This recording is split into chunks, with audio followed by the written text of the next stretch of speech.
नमस्कार, बहुत स्वागत है आप सभी का टोटल टीवी पर और मैं हूं आपके साथ जया पाल। चले शुरुआत हमारे खास कार्यक्रम की करेंगे और आज चर्चा मानसून सत्र की होगी। बता दें कि हरियाणा विधानसभा का मानसून सत्र शुक्रवार दोपहर को शुरू हो गया। सत्र में श्रद्धांजलि के बाद शोर शराबा होने लगा जब कांग्रेस कानून व्यवस्था पर चर्चा के लिए काम रोको प्रस्ताव ले आई। स्पीकर को शोर शराबा और हंगामे को देखते हुए सदन की कार्रवाई को कई बार स्थगित करना पड़ा। स्पीकर ने माहौल को शांत करने के लिए सर्वदलीय बैठक भी बुलाई, लेकिन तब भी सदन बाधित रहा। यानी पहले दिन ही सदन में खूब हंगामा हुआ। अब देखने वाली बात यह होगी कि आने वाले समय में मानसून सत्र कितना हंगामेदार होगा, क्योंकि 27 अगस्त तक सदन चलने वाला है।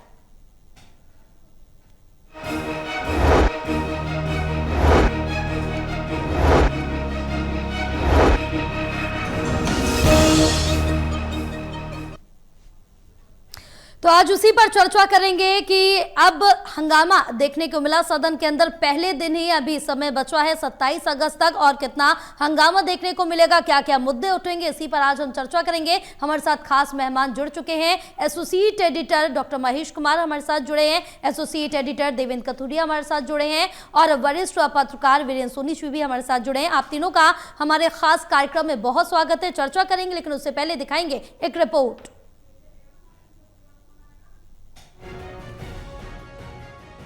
शुक्रवार दोपहर को 2 बजे हरियाणा विधानसभा का मॉनसून सत्र शुरू हो गया। सत्र के शुभारंभ पर सबसे पहले श्रद्धांजलि दी गई। जम्मू कश्मीर के पूर्व राज्यपाल सत्यपाल मलिक का अंतिम संस्कार राजकीय सम्मान के साथ न होने पर नाराजगी जताई गई थी, इसलिए विधानसभा में स्वर्गीय सत्यपाल मलिक को श्रद्धांजलि दी गई। फिर प्रश्नकाल शुरू होते ही मुख्य विपक्षी पार्टी कांग्रेस प्रदेश में बिगड़ी कानून व्यवस्था पर चर्चा के लिए काम रोको प्रस्ताव ले आई। भिवानी के मनीषा हत्याकांड की भी गूंज सुनाई दी, जिस कारण सदन की कार्यवाही कई बार स्थगित करनी पड़ी। शोर शराबे में मुख्यमंत्री ने भी दखल दिया। लीजिए पहले सदन की कार्यवाही। वो प्रश्नकाल का विषय नहीं है। नहीं, ऐसा नहीं है। नई प्रथाएं शुरू ना कीजिए, नई प्रथाएं शुरू ना कीजिए। प्रश्नकाल बहुत इंपॉर्टेंट नहीं, बीच में नहीं, बीच में नहीं। ये हर बार का काम है। नई प्रथाएं मत खड़ी करिए, आप नई प्रथाएं मत खड़ी करिए। प्रश्नकाल पहले पूरा हो जाने दीजिए। गौरतलब है कि बार बार सदन की कार्यवाही में रुकावट आने पर विधानसभा अध्यक्ष भी नाराज होने लगे। नहीं, ये सदन तय कार्यक्रम के मुताबिक ही चलना चाहिए, नई प्रथा शुरू मत कीजिए। कांग्रेस के सीनियर नेता काम रोको प्रस्ताव पर अड़े रहे। ऐसे माहौल में सीनियर मंत्री अनिल विज भी कहां रुकने वाले थे। बोले, ये कांग्रेस वाले शोर क्यों कर रहे हैं, इनके पास तो नेता भी नहीं है। यानी सत्र के पहले ही दिन खूब हंगामा हुआ। उनको डर था और चाइल्ड प्रोटेक्शन जो हमारा संरक्षण विभाग उनके पास हो गई और उन्होंने जा करके उन बच्चियों को संरक्षण दिया। उनके इंटरफेयर से एफआईआर दर्ज हुई।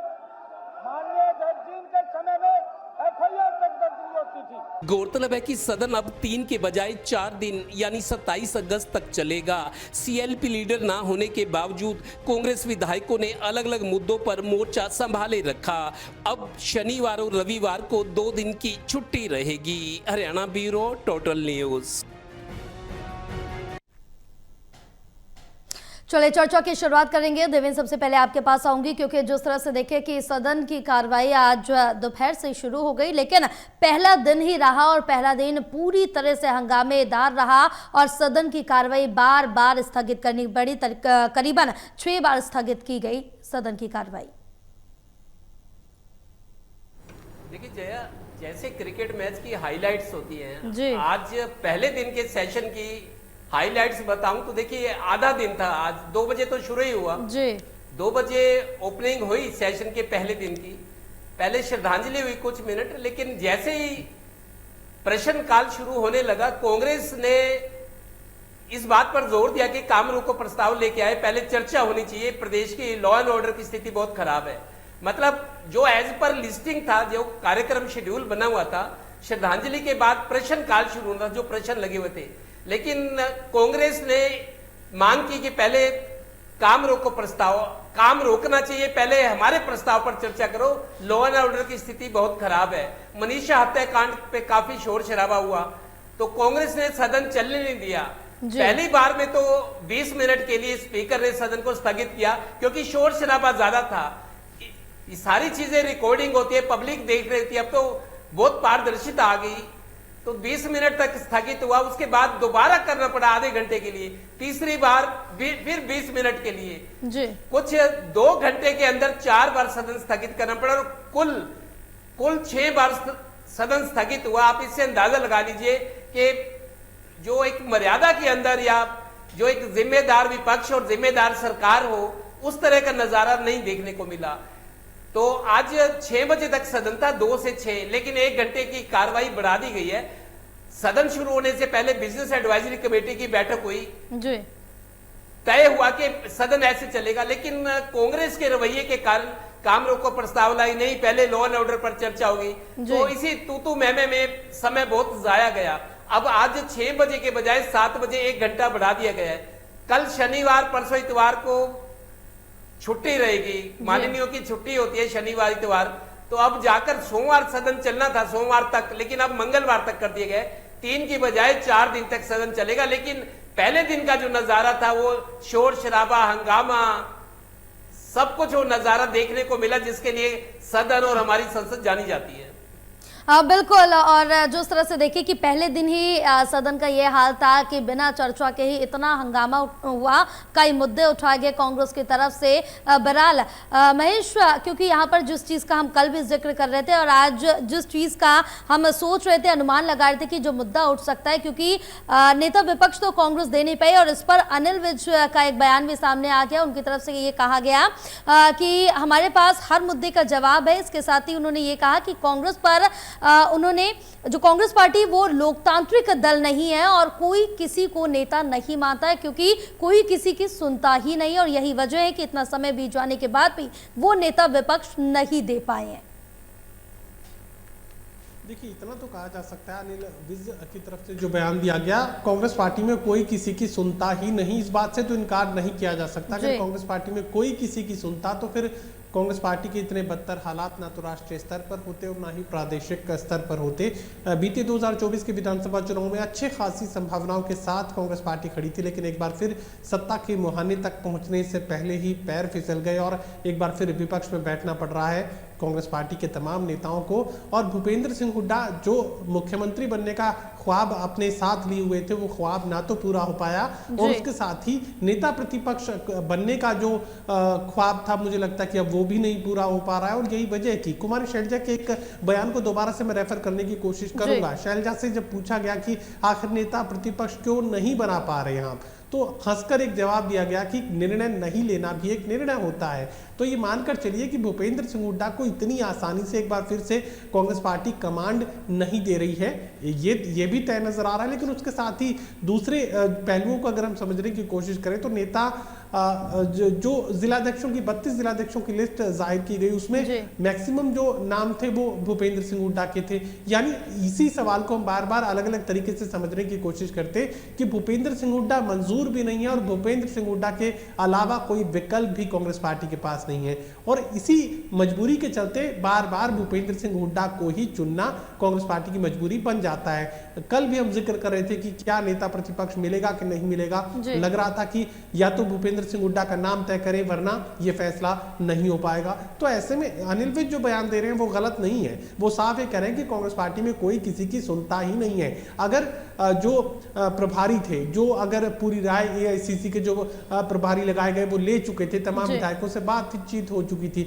आप ये समझिए कि 72 टिकटें भूपेंद्र सिंह हुड्डा ने बांटी थी, तो मैक्सिमम जो लोग जीत कर आए हैं वो भूपेंद्र सिंह हुड्डा के हाथों से ही टिकट लेकर चुनावी मैदान में गए थे, और वहां अगर जीत मिली है तो उसमें भूपेंद्र सिंह हुड्डा का सबसे बड़ा हाथ है। तो ये मानकर चलिए कि तमाम विधायकों ने, जाहिर सी बात है, लाजमी है कि भूपेंद्र सिंह हुड्डा का ही नाम लिया होगा नेता प्रतिपक्ष के लिए, लेकिन चूंकि गांधी परिवार को इतना कंफर्टेबल वो नहीं लग रहा था और गांधी परिवार से ज्यादा कुमारी शैलजा और रणदीप सिंह सुरजेवाला को शायद ये कंफर्टेबल नहीं लग रहा था, जिसकी वजह से ये फैसला रोक दिया गया और भूपेंद्र सिंह हुड्डा का नाम घोषित नहीं किया गया। फिलहाल ये भी तय नजर आ रहा था कि अगर कांग्रेस पार्टी के पास हरियाणा प्रदेश में कोई सबसे बड़ा मुद्दा है तो वो कानून व्यवस्था का मुद्दा है, जिससे आम जन सीधा जुड़ा हुआ है।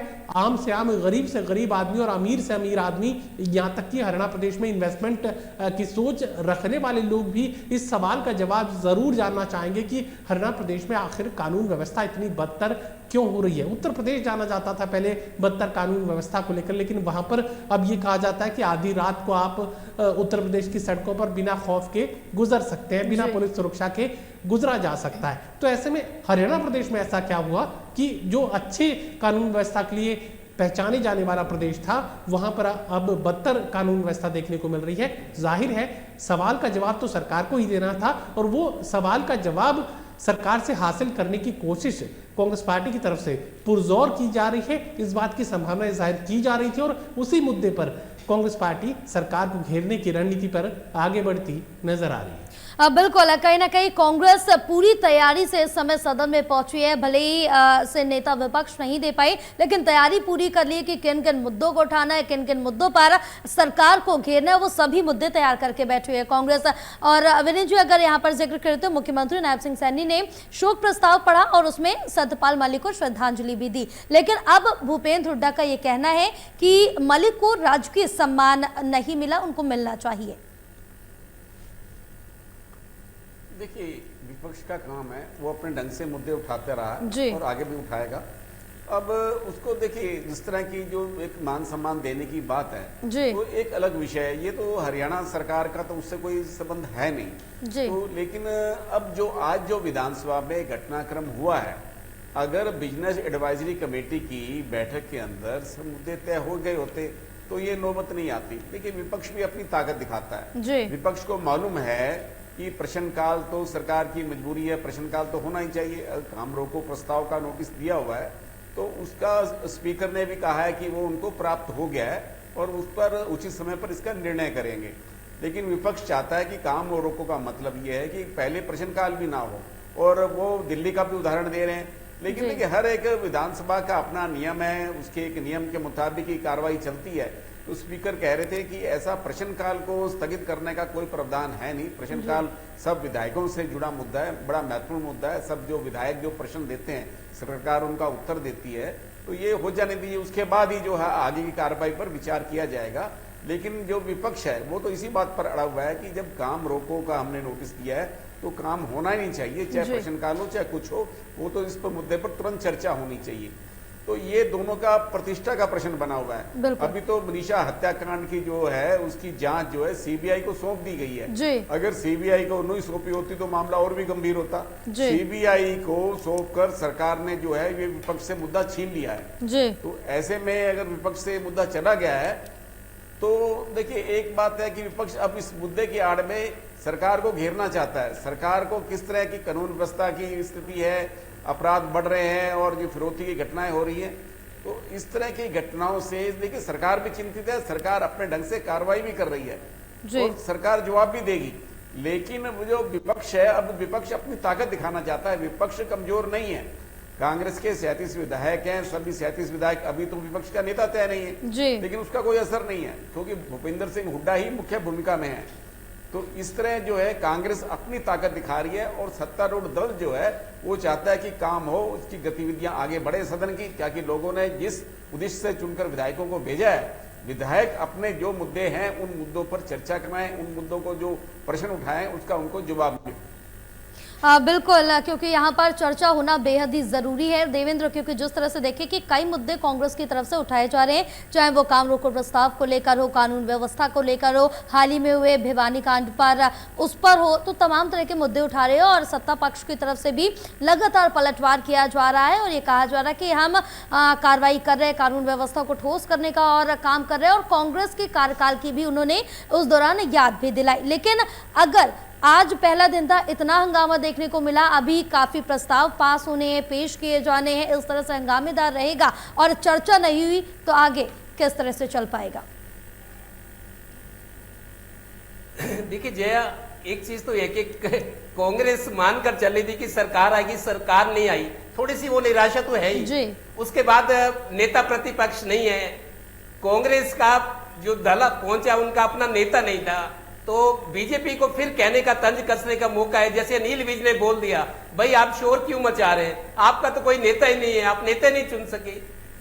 तो जहां तक मुद्दों की बात है, देखिए लॉ एंड ऑर्डर का जो मसला है, मैं ये मानता हूं 2,65,70 लाख की आबादी आज हरियाणा की है, लेकिन उसमें मेरे को लगता है 15-20% ऐसे इस आबादी में जरूर है जो ये शुद्धि रखते हैं, जिनको ये पता है कि विधानसभा का सत्र शुरू हो रहा है, लॉ एंड ऑर्डर की स्थिति है, किसानों वाले मुद्दे हैं, बिजली के जो अभी फिक्स चार्ज बढ़ा दी, जो नहीं से जुड़े मुद्दे हैं। 15-20% आबादी जरूर है 2,70 लाख में से हरियाणा की, जो जिनका ध्यान, जिनकी नजर इस पर होगी कि विपक्ष क्या भूमिका निभाता है, विपक्ष जनता की आवाज कितनी उठाता है। जैसे लॉ एंड ऑर्डर वाला मसला तो है ही, सरकार भी मानती है कि थोड़ा सा समस्या जरूर है, लोगों में डर का माहौल है। तो विपक्ष ने, कांग्रेस ने ये मुद्दा उठाया, तो मेरे को लगता है उनको जनता के ध्यान का होगा भी। जनता देख रही है कि हम मुख्य विपक्षी पार्टी होने के नाते 37 विधायक हैं और कई सीनियर नेता इनमें कई बार चुन के आए हैं कि वो किस तरीके से जनता की आवाज सदन में उठाते हैं। थोड़ा सा इनको भी रहा होगा, इसलिए शायद अपनी धमक दिखाने की कोशिश की है। कुल मिलाकर मैं इस मतलब सदन में जो ये सेशन है बहुत छोटा है, 3 दिन का था। 3 दिन में से आज 2 बजे शुरू हुआ, आधा दिन रहा, शनिवार छुट्टी है, सोमवार तक था, लेकिन मंगलवार कर दिया गया। अब 2 वर्किंग डेज रहेंगे, हालांकि आज 6 के बजाय 7 बजे तक काम चलेगा। तो कांग्रेस में थोड़ी सी ये परेशानी जरूर है कि विपक्ष के नेता की इंतजार हो रही थी, नहीं हुआ, सरकार नहीं बनी, लेकिन अब जो कुछ है वो अपनी एक अहम भूमिका और एक वो मैटर करने वाली भूमिका दिखाना चाहते कि जनता की आवाज हम उठा रहे हैं। शायद वो ही बताए 15-20% लोग जरूर ये ध्यान दे रहे होंगे कि विपक्ष ने अपनी भूमिका कैसे निभाई। हालांकि सरकार के लोग, मंत्री हैं, मुख्यमंत्री हैं, जो भी लोग हैं, स्पीकर, चूंकि स्पीकर तो न्यूट्रल होता है, बाकी लोग तैयारी करके गए थे कि हमने हमलों का सामना कैसे करना है, लेकिन उन्होंने किया भी हमलों का सामना विपक्ष के, लेकिन विपक्ष ने ज्यादा समय दिया नहीं, शोरगुल में ही ज्यादा समय गुजर गया। अब बाकी 2 दिन बचे हैं, देखते हैं 2 दिन में क्या कुछ प्रगति रहती है काम की। बिल्कुल है, 2 दिन में देखना होगा कि कौन कौन से मुद्दे और उठाए जाते हैं, किस पर चर्चा हो पाएगी, कौन से बिल पास होते हैं। बहरहाल यहाँ पर जिस तरह से देखिए महेश कि जब इस दौरान जब चर्चा हो रही थी, हंगामा हो रहा था, उस दौरान भूपेंद्र हुड्डा खड़े हुए और उसके बाद उन्होंने साफ तौर से ये कहा कि आपने मेरा नाम लिया इसलिए मैं खड़ा हुआ हूँ, और नहीं तो मैं खड़ा नहीं होता। लेकिन स्पीकर ने कहा कि आप विपक्ष के नेता नहीं है, लेकिन सदन आपको विपक्ष के नेता होने का सम्मान देता है। इस पर हुड्डा भड़के और उन्होंने साफ तौर से कहा कि मेरे लिए ये मायने नहीं रखता है कि नेता विपक्ष हूं या नहीं हूं, मेरे लिए ये मायने रखता है कि काम रोको प्रस्ताव पर चर्चा क्यों नहीं हो रही है। देखिए, बिल्कुल भूपेंद्र सिंह हुड्डा के लिए जरूर ये मायने रखता है कि वो नेता प्रतिपक्ष है या नहीं है, इस बात से इनकार नहीं किया जा सकता। भले ही भारतीय जनता पार्टी को किसी भी तरह का जवाब सदन में खड़े होकर भूपेंद्र सिंह हुड्डा दे रहे हो, लेकिन ये उनके लिए बेहद महत्वपूर्ण है कि उन्हें नेता प्रतिपक्ष की जिम्मेदारी सदन में दी जाती है कांग्रेस पार्टी की तरफ से या नहीं दी जाती। लेकिन एक बेहतर व्यवस्था की अगर बात की जाए तो मुझे लगता है कि ये कानून व्यवस्था का मुद्दा सबसे बड़ा मुद्दा बनने वाला है। इस बात से कोई इनकार नहीं कर सकता कि विपक्ष के हाथ में ये सबसे मजबूत तलवार है जिससे सरकार का मुकाबला विपक्ष करना चाहेगा और कर भी रहा है। लेकिन उससे भी महत्वपूर्ण बात यह है कि ये जो प्रश्नकाल है इसका सुचारू रूप से आगे बढ़ना बेहद जरूरी था। कानून और व्यवस्था एक बड़ा मुद्दा है, लेकिन हरियाणा प्रदेश में क्या सिर्फ कानून और व्यवस्था ही एकमात्र मुद्दा है? इसके अलावा बहुत सारे ऐसे मुद्दे थे जिन पर सदन का ध्यान जाना चाहिए था, उन पर सवाल उठाए जाने चाहिए थे, उनसे सरकार का जवाब हासिल करना चाहिए था।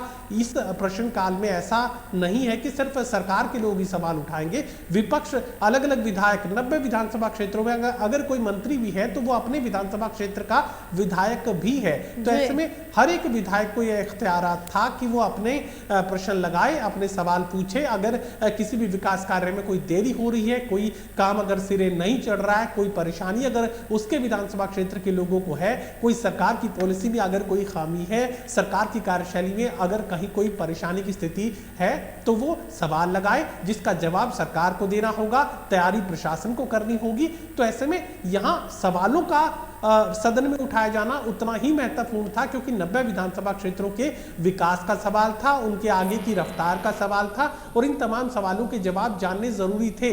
कानून और व्यवस्था के अलावा बेरोजगारी बड़ा मुद्दा था। कानून और व्यवस्था के अलावा अगर समझने की कोशिश की जाए तो स्वास्थ्य एक बहुत बड़ा मुद्दा था, शिक्षा एक बहुत बड़ा मुद्दा था। लेकिन उन तमाम मुद्दों से इतर यहां सिर्फ और सिर्फ कानून व्यवस्था पर ही हू हल्ला कर पूरे विधानसभा का जो वक्त है, मॉनसून सत्र का जो बेहद कम वक्त दिया गया है, वो यहां पर एक तरीके से बर्बाद करने की कोशिश की जा रही है। मुझे लगता है कि तमाम मुद्दे उठाए जाने की जरूरत है, लेकिन इसका मतलब ये नहीं है कि एक मुद्दे की आवाज को उठाने के लिए आप बाकी तमाम मुद्दों को, जरूरी मुद्दों को स्वाहा कर दें। तो फिलहाल प्रश्नकाल में जो एक अवसर है विपक्ष के लोगों को, विपक्ष के विधायकों को भी मिलता सरकार से सवाल पूछने का, ताकि उनके जवाब सरकार तैयार करती और विकास कार्यों में जो भी कमी उनके विधानसभा क्षेत्रों में देखने को मिल रही है, सरकार की पॉलिसीज में किसी भी तरह की अगर दिक्कत की स्थिति है तो उसे दूर किया जा सके। फिलहाल यहाँ पर मुझे लगता है कि एक ही मुद्दे पर हू हल्ला कर पूरे विधानसभा के सदन के समय को बर्बाद करने की कोशिश कांग्रेस पार्टी की तरफ से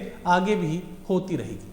बिल्कुल, क्योंकि समय बर्बादी में अगर कहा जाए तो कांग्रेस कई चीज़ों पर इस समय बर्बाद कर चुकी है, क्योंकि लगातार 11 साल से तो देखा ही जा रहा है कि संगठन भी नहीं बना पाए। इस पर भी बनाने की बात होती रही, चर्चा होती रही, नहीं बना। नेता विपक्ष ढूंढती रही, करीबन 10 माह बीत चुके हैं, सत्र कितने हो चुके हैं, अभी तक नेता विपक्ष नहीं मिला और तमाम ऐसे मुद्दे हैं जिन पर ध्यान कांग्रेस की तरफ से नहीं दिया जा रहा। लेकिन वीरेंद्र जी, अगर यहाँ पर जिक्र करें तो यमुनानगर के सारण के सरकारी स्कूल के कई बच्चे, अध्यापक सदन में पहुंचे थे कार्रवाई देखने के लिए। गीता भुक्कल के सदन स्थगित प्रस्ताव पर जो हंगामा था वो भी देखने को मिला। तो आज जो कई अलग अलग तरह के दृश्य थे सदन के अंदर देखने को मिली, सिवाय चर्चा के, सिवाय महत्वपूर्ण मुद्दे उठाने के। देखिए, बिल्कुल अभी तो सरकारी स्कूल के बच्चे थे यमुनानगर के, और इसका सीधा प्रसारण भी हो रहा है। विधानसभा की कार्रवाई का सीधा प्रसारण भी हो रहा है, यूट्यूब चैनलों पर भी हो रहा है। तो उससे जो लोग ये विधानसभा की कार्रवाई देखेंगे तो उनके मन में क्या छवि बनेगी। बिल्कुल, जो रचनात्मक काम विधानसभा में होने चाहिए, इतना समय कीमती है, इतना खर्चा होता है जी। अब ये तो देखिए, ये गतिरोध टूटेगा कैसे भाई? प्रश्नकाल का तो समय निकल गया। अब भाई अगर सरकार इस पे काम रोको पे चर्चा के लिए तैयार नहीं होती तो आपकी आपत्ति उचित थी, लेकिन जब सरकार ही तैयार हो जाएगी, जब स्पीकर ने कहा है कि उन्हें आपका प्रस्ताव मिल गया है, तो ये बात है कि प्रश्नकाल को रोकना क्या उचित है, ये एक विषय हो सकता है। क्योंकि जब देखिए विधायकों ने जो प्रश्न लगाए हुए हैं, सरकार ने उनका जवाब देना है। हर विधायक जो है अपने प्रश्न के उत्तर का इंतजार करता है, क्योंकि वो अपने विधानसभा क्षेत्र के और अन्य जन महत्व के मुद्दों को उठाता है, तो उसको ये प्रश्न के माध्यम से जवाब मिलते हैं। तो अगर विपक्ष नहीं चाहता, अगर विपक्ष चाहता है कि पहले चर्चा हो, तो ये तो बिजनेस एडवाइजरी कमेटी की मीटिंग में तय हो जाता या पहले से ही आपस में तय हो जाता। तो मतलब देखिए, ताकत तो दोनों दिखाना चाहते हैं। बिल्कुल भाई, विधानसभा के अंदर अपनी ताकत दोनों दिखाना चाहते हैं। ये विपक्ष है, वो ये दिखाना चाहता है कि वो जनता की आवाज है, जनता के मुद्दों को उठाना चाहता है। सरकार ये सिद्ध करना चाहती है कि विपक्ष जो है विधानसभा का समय खराब कर रहा है, अनुचित मुद्दे उठा रहा है, जो महत्वपूर्ण मुद्दे हैं उनकी उपेक्षा हो रही है। तो इस तरह एक तरह से आपस में जो विवाद की स्थिति होगी, जो ये गतिरोध बना होगा, इसका समाधान तो खोजना पड़ेगा और इसका माननीय विधायक ही इसका समाधान खोजेंगे। तो अगर विधानसभा की कार्रवाई नहीं चलती तो फिर विधानसभा सत्र बुलाने का औचित्य क्या है? बिल्कुल। तो इस तरह अगर ये आपस में ही तनातनी बनी रहेगी तो इससे जनता का भला तो होने वाला नहीं है। और ये भी देखिए, ये तो सरकार के लिए राहत की बात थी कि मामला मनीषा हत्याकांड सीबीआई को चला गया। देखिए, सीबीआई को जाने के बाद सभी शांत हो जाते हैं, कोई बाद में इस बात को नहीं उठाता कि उसकी सीबीआई की जांच का क्या हश्र हुआ, क्या वो जांच पूरी हुई नहीं हुई। कई अभी तक ऐसे मामले हैं जिनकी सीबीआई जांच आदेश देने के बाद उसमें कोई प्रगति नहीं हुई या कोई अंतिम निष्कर्ष नहीं निकला, क्योंकि ये समयबद्ध जांच नहीं होती और ये जांच में कितने वर्ष लग जाते हैं। मामला जो है ठंडे बस्ते में चला जाता है, विपक्ष भी शांत हो जाता है, विपक्ष भी इस मुद्दे को बाद में नहीं उठाता। तो जो गंभीर मुद्दे हैं उन पर चर्चा होनी चाहिए, सरकार को भी ईमानदारी से जवाब देना चाहिए और विपक्ष को भी ईमानदारी के साथ इन मुद्दों को उठाना चाहिए, जनता की आवाज बनना चाहिए, जनता के मुद्दे उठें ताकि जनता को लगे कि विपक्ष सही रचनात्मक भूमिका निभा रहा है। बिल्कुल, कहीं ना कहीं जो विपक्ष है वो जनता के हित में अगर मुद्दे उठाता है, वहां पर चर्चा होती है, तो कहीं ना कहीं जनता को भी राहत जरूर मिलेगी। बहरहाल आप तीनों का बहुत शुक्रिया पूरी चर्चा के लिए। और जिस तरह से देखें कि आज पूरा सदन हंगामेदार रहा और पूरे दिन अगर बात करें तो दोपहर से कार्रवाई शुरू हो गई थी और तकरीबन शाम तक 6 बार कार्रवाई स्थगित करनी पड़ी, क्योंकि सदन हंगामेदार रहा। लगातार कानून व्यवस्था पर कांग्रेस की तरफ से मुद्दा उठाया जा रहा था, हंगामा किया जा रहा था। काम रोको प्रस्ताव को लेकर, चर्चा को लेकर यहां पर हंगामा किया गया कांग्रेस की तरफ से। लेकिन कई ऐसे मुद्दे थे जिन पर चर्चा होनी चाहिए, जैसे कि हमारे सहयोगी, हमारे मेहमानों ने जिक्र किया कि कई ऐसे मुद्दे थे, चाहे वो शिक्षा का मुद्दा भी हो सकता था, स्वास्थ्य मुद्दा भी हो सकता था, और जो आम जन की समस्याएं थी वो सभी मुद्दे उठाए जा सकते थे। लेकिन कांग्रेस ने सिर्फ चुनिंदा 1 से 2 मुद्दे ही चुने, जिस पर पूरे दिन हंगामा होता रहा। बहरहाल रुकेंगे एक छोटे से ब्रेक के लिए, ब्रेक के बाद जल्द होंगे हाजिर।